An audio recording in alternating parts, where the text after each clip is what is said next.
Déjà remarqué que dans ta vie, la plupart de tes journées se ressemblent. Tu te lèves, tu checkes ton téléphone, tu prends ton café, tu répètes des gestes presque sans réfléchir. Eh bien, en fait, ça, c'est ton cerveau en pilote automatique. C'est ça, le pouvoir des habitudes. Dans son livre Le pouvoir des habitudes, Charles Duhigg explique que nos vies ne sont rien d'autre que la somme de ces petites routines qu'on répète encore et encore. Et parfois, il suffit d'en changer une seule pour bouleverser toute une existence. Il raconte l'histoire de Lisa. Elle fumait, buvait, mangeait, n'importe comment, roulait sous les dettes. Mais un jour, elle a décidé de casser une habitude précise et de fil en aiguille, toute sa vie s'est transformée. Même des entreprises comme Starbucks ont utilisé ce principe pour changer leur façon de fonctionner et exploser. Alors, comment ça marche concrètement? Une habitude, c'est une boucle en trois temps. Le signal, ce qui déclenche, exemple, l'haleine du matin.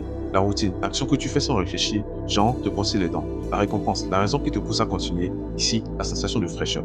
Le problème, c'est que certaines boucles deviennent toxiques. Mais la bonne nouvelle, c'est qu'on peut les hacker. Tu gardes le même signal, tu gardes la même récompense, mais tu changes la routine.